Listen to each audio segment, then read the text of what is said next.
विरासत के हवाले से एक सवाल किया गया है कि अगर कोई आदमी है और उस आदमी की ज़िंदगी में उसकी औलाद का, बेटे का या बेटी का इंतकाल हो जाए, तो अब बाप के फौत होने के बाद जब उसकी विरासत तकसीम होगी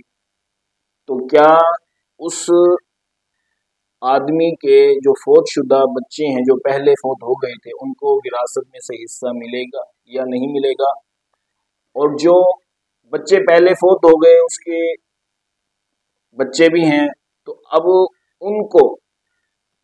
दादा की विरासत में से कोई हिस्सा मिलेगा या नहीं मिलेगा, इसके बारे में सवाल किया गया है। तो इसके बारे में शरई हुक्म ये है कि अगर जिसका तरका तकसीम हो रहा है, अगर उसकी जिंदगी में, उसकी हयात में, उसकी औलाद में से कोई फौत हो जाए, चाहे वो लड़का हो या लड़की हो, अगर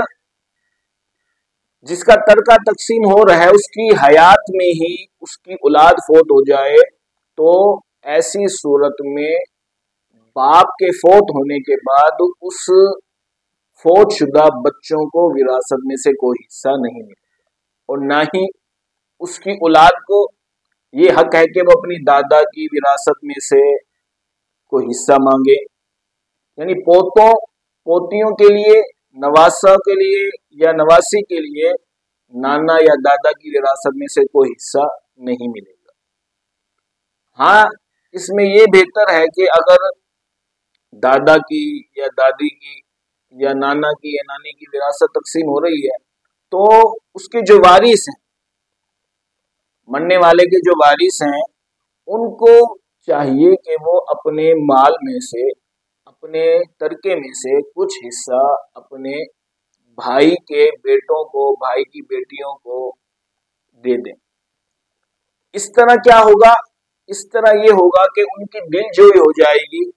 वो यतीम हैं, उनके वालिद पहले फौत हो चुके हैं, उनकी वालदा पहले फौत हो चुकी हैं, उनको अगरचे दादा की या नाना की विरासत में से हिस्सा नहीं मिलेगा, लेकिन शरीयत मुतहरा ने यह हुक्म इरशाद फरमाया कि हुस्न सलूक के तौर पर उन वारिसीन को चाहिए कि वो अपने रिश्तेदारों को कुछ अता कर दे। अल्लाह ताला ने कुरान मजीद फुरकान हमीद के 4 पारे में